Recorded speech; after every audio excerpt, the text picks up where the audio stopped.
নমস্কার বন্ধুরা, আমি টুম্পার রান্নাবান্নায় আপনাদের সবাইকে স্বাগত জানাই। আজ করছি পমফ্রেট মাছের তন্দুরি। খুব অল্প ঘরোয়া উপকরণ দিয়ে আমি এটা তৈরি করছি। এটা তৈরি করতে আমি নিয়ে নিয়েছি 4টে পমফ্রেট মাছ। মাছগুলো গাগুলো এরমভাবে আমি চিড়ে নিয়েছি, যাতে মশলাগুলো পুরোপুরি ভিতরে ঢুকতে পারে।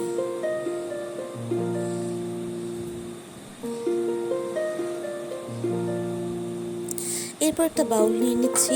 বাউলে আমি সব উপকরণগুলো একসঙ্গে মিশিয়ে নেব। নিয়ে নিচ্ছি টক দই। টক দইটা আমি 3 চামচের মতো নিয়েছি। এর সাথে আমি অ্যাড করছি লেবুর রস। এর সাথে অ্যাড করছি 1/2 চামচ মতন হলুদ গুঁড়ো,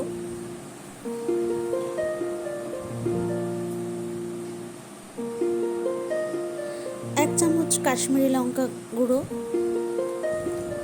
আমি কোনো রং ইউজ করবো না, এতেই কালারটা হবে। জিরে গুঁড়ো, ধনে গুঁড়ো,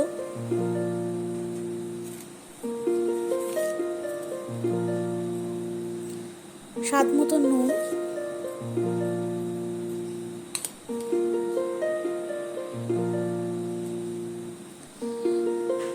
দিয়ে দিচ্ছি বেসন, 2 চামচের মতন বেসন। দিয়ে দিলাম 1/2 চামচ মতন গরম মশলা। সব উপকরণগুলো একসঙ্গে ভালো করে মিশিয়ে নিতে হবে। আমার এই চ্যানেলে এই রেসিপিটা নতুন কোনো বন্ধু দেখে থাকলে অনুরোধ রইল সাবস্ক্রাইব করার। আর রান্নাটা যদি ভালো লেগে থাকে একটা লাইক আর বন্ধুদের সাথে শেয়ার করতে ভুলবেন না।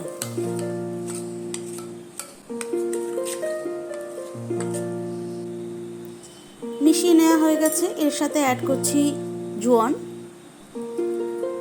আদা কুচো দিয়ে ভালো করে মিশিয়ে নিচ্ছি। সব উপকরণগুলো একসঙ্গে ভালো করে মিশিয়ে নিয়েছি।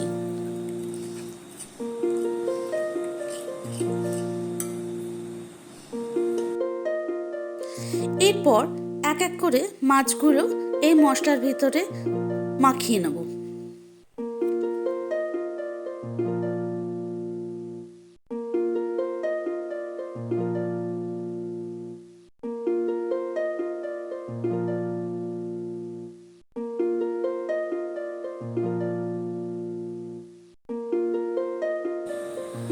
মাছগুলোতে মশলাটা ভালো করে মাখিয়ে নিলাম।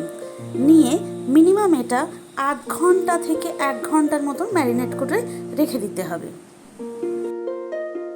আমি মাছগুলো হালকা আগুনে পুড়িয়ে নেব, যাতে একটা পোড়া বা তন্দুরের একটা গন্ধ থাকে।